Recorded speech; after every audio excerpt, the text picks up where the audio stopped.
Movie के start में हमें बताया जाता है कि चाइना की माउंटेन्स के अंदर बहुत सालों पहले कुछ फॉसल्स पाए गए। फॉसल्स यानी किसी जानवर की बहुत पुरानी हड्डियां, जिस पर इन्वेस्टिगेट करने के लिए उन्होंने एक कमेटी यानी टीम बनाई, जिसका नाम उन्होंने ब्यूरो 749 रखा था। वो लोग जब साइंटिस्ट के साथ उन माउंटेन्स की केव के अंदर गए तो वहाँ उन्हें एक ह्यूमनाइड स्कल मिला। यानी वो स्कल इंसान जैसा तो दिख रहा था, लेकिन वो स्कल किसी इंसान का नहीं था, क्योंकि उसको देखने पर ऐसा लग रहा था कि वह दो लोगों का स्कल हो या किसी दो इंसान के स्कल को कंबाइन किया गया हो। इसके बाद हम देखते हैं कि कमेटी, जिसका नाम ब्यूरो 749 है, उसके अंदर माउंटेन की खुदाई करवाई जा रही है। शायद वो लोग वहाँ पर किसी चीज को ढूंढ रहे हैं, और जैसे ही उन लोगों को उस माउंटेन में से एक बहुत बड़ा किसी जायंट क्रिएचर का स्कल मिलता है, तो वो लोग उस स्कल को बाहर निकालते हैं, जिसको बाहर निकालते ही उस केव के अंदर एक्सप्लोजन हो जाता है। और इस एक्सप्लोजन के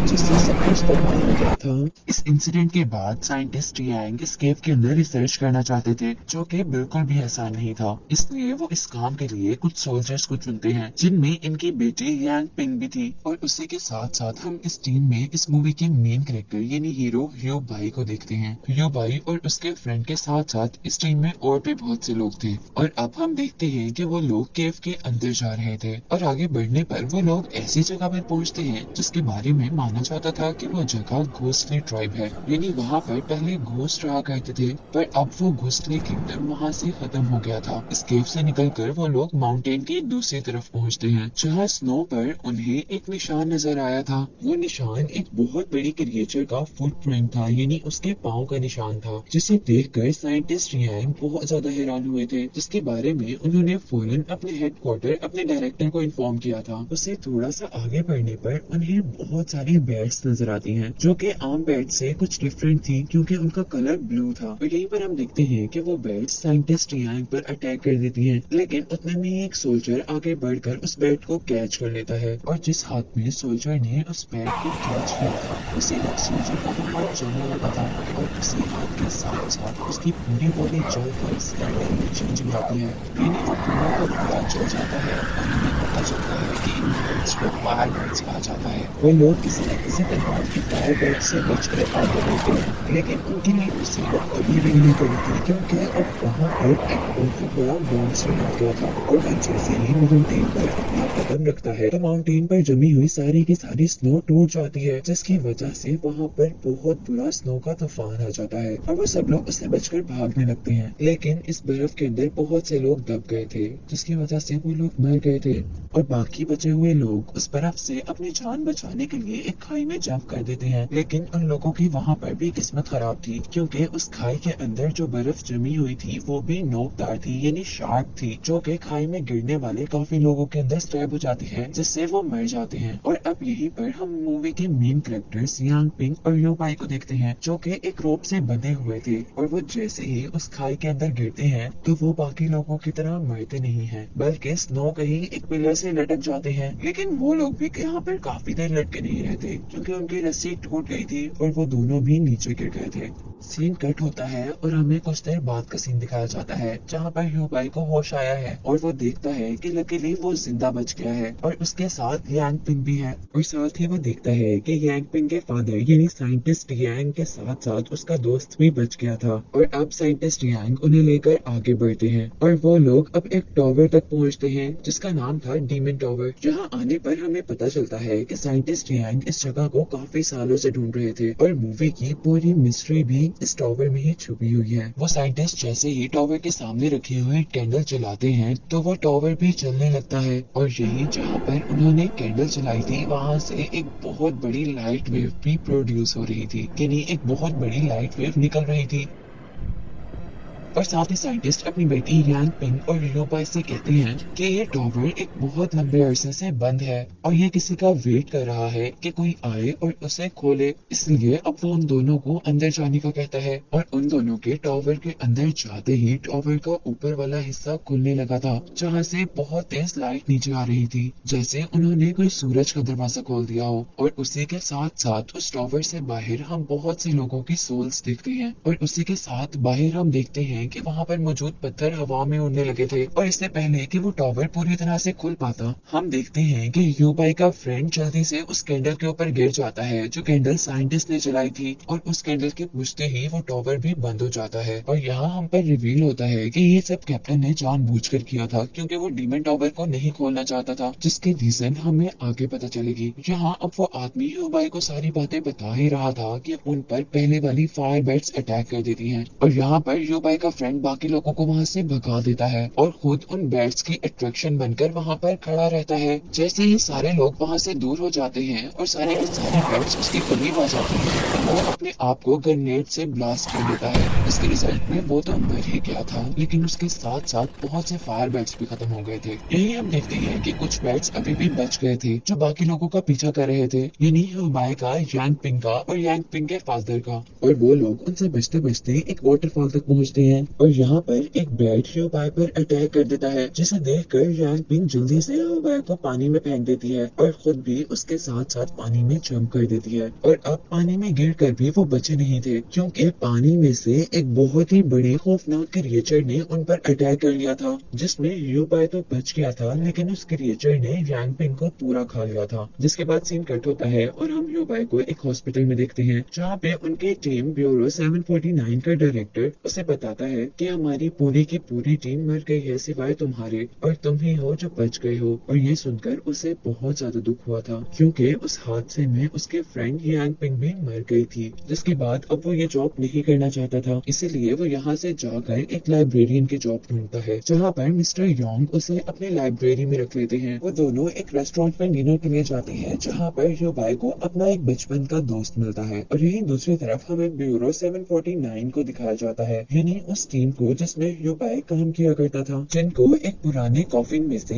यांग पिंग मिली थी। लेकिन यहाँ अजीब बात ये थी कि उसे अपने बारे में कुछ भी याद नहीं था, शायद वो उस एक्सीडेंट की वजह से सब कुछ भूल गई थी। और यही दूसरी तरफ हमें ये भी दिखाया जाता है कि यांग पिंग के फादर भी जिंदा थे, जो हैरानकुन तौर पर उन्हें एक्सीडेंट वाली जगह से 1200 मील दूर मिले थे। सीन कट होता है और हमें एक तबाह हुआ शहर दिखाई देता है। वो शहर अब दिखने में ऐसा लग रहा था जैसे वहाँ कभी कोई रहा ही ना हो, क्योंकि उस पर बहुत ही अजीब क्रिएचर्स ने अटैक कर दिया था। और यहाँ हम साइंटिस्ट यांग को उनकी टीम के डायरेक्टर से मिलते हुए देखते हैं, और यहाँ पर साइंटिस्ट डायरेक्टर को कुछ बता रहे थे। ये वो बात थी जिसकी वजह से वो शहर तबाह हुआ था। वो बताते हैं कि गलती से मैंने दूसरी दुनिया का दरवाजा खोल दिया था, वो बताते हैं कि मैंने गलती से दूसरी दुनिया का दरवाजा खोल दिया था, जिसकी वजह से बहुत से एलियंस और क्रिएचर्स यहाँ पर आ गए हैं और यहाँ आकर वो तबाही फैला रहे हैं, और अब मुझे ये सब रोकना होगा। यहाँ हम देखते हैं कि लाइब्रेरी के जरिए ह्यूबाई को पता चल गया था कि साइंटिस्ट यांग पहले भी उस टावर पर गए हुए हैं, और इवन उन्होंने उस टावर पर किताब भी लिखी हुई है। वो अब ये सोचकर हैरान था कि वो दोबारा उस टावर को क्यों ढूंढ रहे थे, और अब वो इन सब चीजों से कंफ्यूज होकर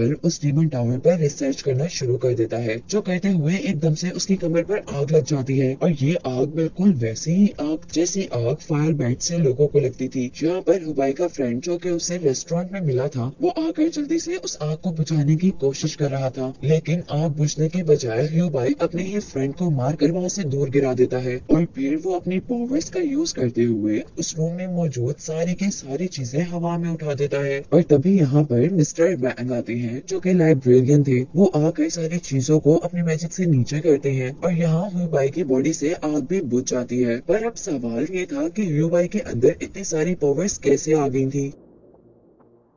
पहले तो वो एक नॉर्मल इंसान था, और यहाँ हमें मिस्टर वैंग के जरिए पता चलता है कि फायर बैट्स के अटैक की वजह से ह्यूबाई के अंदर इतनी सारी पावर्स आ गई थी। और यहाँ इन सभी बातों के दरमियान में हमें पता चलता है कि मिस्टर वैंग कोई आम लाइब्रेरियन नहीं है, बल्कि वो एक वर्ल्ड के कीपर हैं, यानी वो एक पुराने कस्टम का ख्याल रखते हैं। और अब इन सब बातों के दौरान देखते ही देखते मिस्टर वैंग उस जगह को वर्ल्ड में चेंज कर देते हैं। और यहाँ मिस्टर वैंग उन लोगों को बताते हैं कि 10,000 साल पहले इस जगह पर एलियंस आ गए थे, और वो बताते हैं कि डेमन टावर वो जगह है जहाँ से वो लोग अर्थ पर आए थे, यानी वो टावर उनका है। लेकिन वो बताते हैं कि वो एलियंस इंसानों को नुकसान पहुंचाने लगे थे, इसलिए ह्यूबाई के पेरेंट्स ने उन्हें मार दिया था। और वो जो डीमन टावर था, यानी जहाँ से वो एलियंस आया करते थे, उसको अपनी बॉडी के जरिए सील कर दिया था। यानी अगर हम इस मूवी में गुजरे हुए थोड़ी देर पहले के सीन को डिस्कस करें, जिसमें साइंटिस्ट यांग डायरेक्टर को बता रहे थे कि मैंने एलियंस का दरवाजा खोल दिया था, था, तो उन्होंने असल में वो टॉवर ही ओपन किया था जिसकी वजह से कुछ एलियंस अर्थ पर आ गए थे। तो उन्होंने असल में उस टॉवर को ही खोला था जिसकी वजह से कुछ एलियंस यहाँ पर आ गए थे। और यहाँ पर वैंग ह्यूबाई को बता रहे थे क्योंकि उस टॉवर को ह्यूबाई के पेरेंट्स ने बंद किया था, इसीलिए अब उस टॉवर को खोलने के लिए ह्यूबाई के ब्लड की जरूरत होगी। और यहाँ हमें समझ आई थी कि क्यों साइंटिस्ट ह्यूबाई को वहां तक लेकर गए थे। यहीं पर मिस्टर वैंग उसे यह भी बताते हैं कि 10,000 पहले जब उसके पेरेंट्स ने सारे एलियंस को उनकी दुनिया में वापस भेजा था, तो कुछ एलियंस यहीं पर छुप कर रह गए थे जिन्होंने इंसानों से शादी कर ली, और अब उनके बच्चे हाफ ब्लड हैं, यानी वो हाफ एलियन हैं और हाफ इंसान हैं। और यहीं पर अब दूसरी तरफ हम साइंटिस्ट यांग को देखते हैं जो कि अपने ग्रुप को छोड़कर कहीं चला गया था।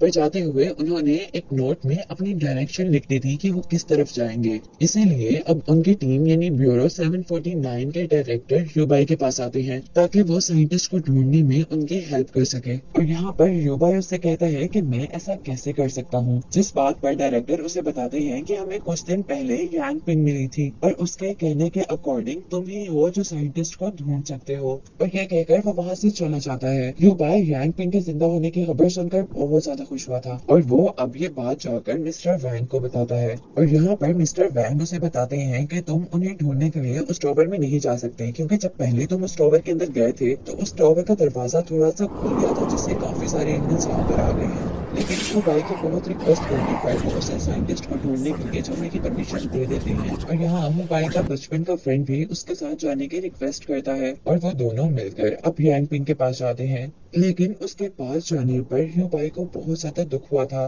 क्योंकि यांग पिंग को अपना पास्ट बिल्कुल भी याद नहीं था और वो ह्यूबाई को अपने आप को शेरनी के नाम से इंट्रोड्यूस करवाती है। और अब यांग पिंग के पास साइंटिस्ट का एक स्टूडेंट आता है जो कि उनको ढूंढने के मिशन में लीडर था। मिशन लीडर ह्यूबाई से मिलने के बाद वो सब लोग साइंटिस्ट को ढूंढने के लिए निकल जाते हैं। और अब रास्ते में ह्यूबाई सब लोगों को कहता है कि मुझे शक है कि साइंटिस्ट किसी खास मिशन से वहां पर जा रहे हैं, जिसके बाद वो लोग आराम करने लग जाते हैं। और जब वो लोग सुबह उठते हैं तो जिस सहरा में वो थे उस सहरा में बहुत बुरा तूफान आ चुका था। वो लोग वहां से बचकर भाग रहे थे, लेकिन इस भागम दौड़ी में उनके कुछ साथी बिछड़ जाते हैं और कुछ लोग अब उस शहर के अंदर आए थे जिस शहर के बारे में मैंने आपको पहले बताया था कि क्रिएचर्स ने अटैक कर उस शहर को तबाह कर दिया था। वो लोग उस शहर को देखकर काफी ज्यादा हैरान थे, जबकि यहाँ पर ह्यूबाई का फ्रेंड भी उनसे बिछड़ गया था। और जैसे ही ह्यूबाई को पता चलता है तो वो भी उसे ढूंढने के लिए निकलता है, लेकिन उनके ग्रुप में एक ओल्ड मैन उसे मना कर देता है और वो कहता है कि अगर उनके साथ हमारे जानवर हुए तो वो कभी भी रास्ता नहीं भटकेंगे, क्योंकि इस सहरा के रास्ते उन जानवरों को याद होते हैं।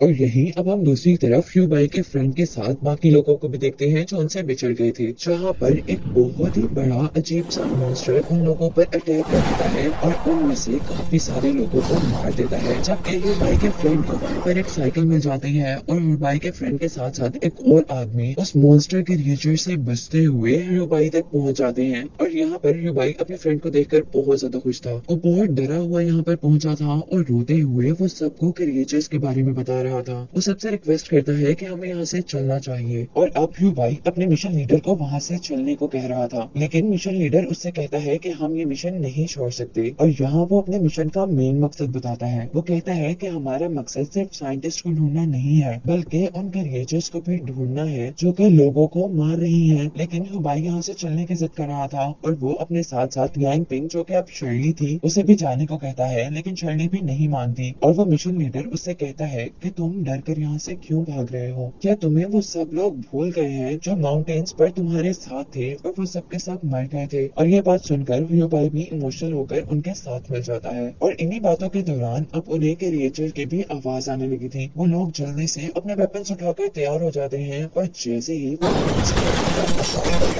सब लोग अपनी गन से उसका शॉट देकर उसे एक थोड़े तक गिरा देते हैं। लेकिन यहाँ मुसीबत अभी टली नहीं थी, क्योंकि उनके पीछे से एक और क्रिएचर उन पर अटैक करने के लिए आ गया था। वो लोग दूसरे मॉन्स्टर पर भी शूट कर रहे थे, लेकिन वो मॉन्स्टर बच रहा था और वो मॉन्स्टर जल्दी से आगे भाग जाता है, जिसके पीछे अब यांग पिंग यानी शर्ली भी भाग रही थी। और यांग पिंग को भागता हुआ देखकर अब ह्यूबाई भी उसके पीछे पीछे भागते हुए एक ऐसे रूम में पहुंचता है जहाँ पूरे रूफ पर इंसानों की डेड बॉडीज लटकी हुई थी। और उसी रूम में जमीन पर उसे एक बहुत बड़ा सा हॉल दिखता है। और यहीं बाहर हम बाकी लोगों को देखते हैं जहाँ उनके सामने बहुत सारे क्रिएचर्स आ गई थी और वो उनसे लड़ने की तैयारी कर रहे थे, जबकि यू भाई उस हॉल से होता हुआ एक टनल में आ गया था और वह टनल आकर एक ऐसे वोल्ट में खुली थी जो वोल्ट उसे मिस्टर वैंग यानी लाइब्रेरियन ने दिखाई थी, जिसके बारे में उन्हें बताया था कि उस वोल्ट का ख्याल वो खुद रखते हैं और यहाँ इस वर्ल्ड में एक क्रिएचर उस पर अटैक कर देती है, जिस क्रिएचर के अटैक से अब यू भाई वहाँ पर गिर गया था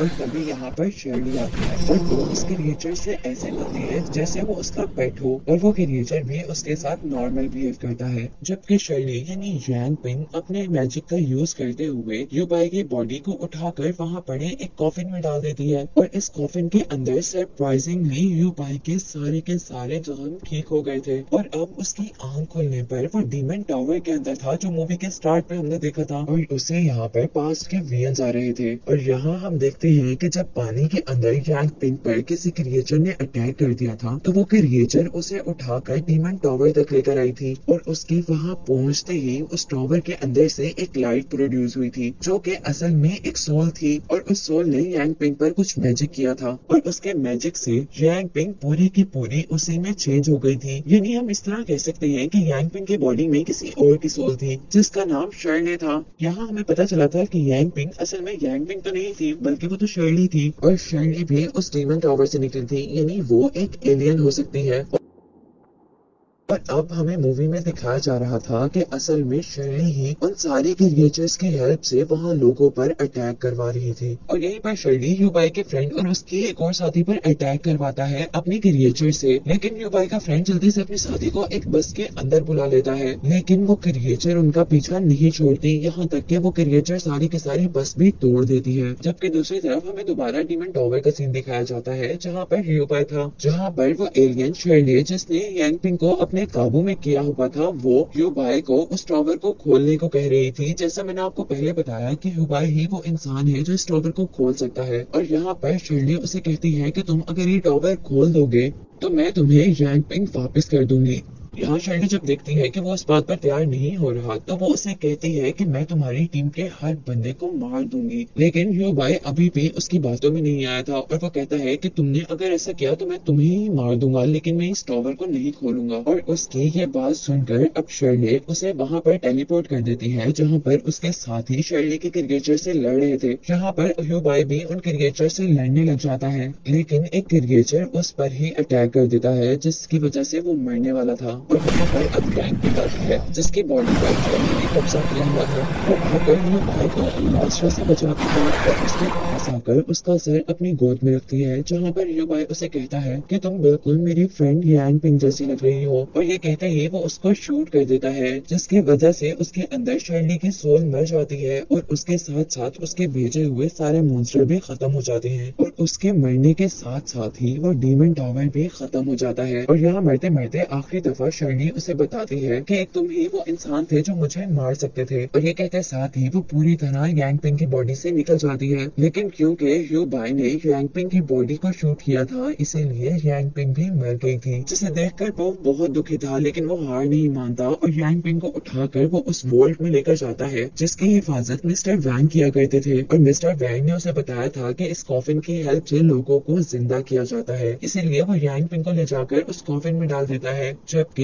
यहाँ पर हमें यांग पिंग के पास्ट के बारे में बताया जाता है। यहाँ हमें पता चला था कि यांग पिंग के फादर जो कि एक साइंटिस्ट थे उन्होंने एक एलियन से शादी की थी और क्योंकि अब उसके अंदर थोड़ी सी एलियंस के भी कैरेक्टरिस्टिक्स थे इसीलिए वो लोगों को जिंदा कर सकती थी और जब उसने एक चिड़िया को जिंदा किया था तो उसकी मॉम ने उसे करने से मना कर दिया था और क्योंकि यांग पिंग की मॉम भी यंग एज में मर गई इसीलिए यांग पिंग भी यंग एज में मर सकती थी और उसको बचाने के लिए उसके फादर यानी साइंटिस्ट उस डीमन टावर का ढूंढ रहे थे ताकि वो उस डीमन टावर के अंदर जाकर उस कर्स का कोई ना कोई इलाज ढूंढ सके। जबकि यहीं पर एक मूवी के स्टार्ट में हमने देखा था कि वो सब लोग एक बर्फानी खाई में गिर गए थे तो असल में वो सब लोग वहाँ पर मर गए थे और यहाँ पर यांग पिंग ने अपनी पावर्स का यूज करते हुए ही वहाँ सबको बचाया था यानी जिंदा किया था और क्योंकि यांग पिंग के अंदर ही वो पावर्स थी जिसकी वजह से वो इंसानों को जिंदा कर सकती थी तो ये पावर किसी और के अंदर नहीं थी और इन्हीं पावर्स की वजह से वो कॉफिन जो कि लोगों को जिंदा किया करता था उसने यांग पिंग को जिंदा नहीं किया था, जिसकी वजह से उसका फ्रेंड ह्यू भाई बहुत ही दुख से उसे यहाँ पर छोड़कर जा रहा था। और अब मूवी के लास्ट सीन में हम देखते हैं कि उनके जाते हुए उनके पीछे वो क्रिएचर अभी भी जिंदा है, जिसको दिखाते हुए ये मूवी एंड हो जाती है।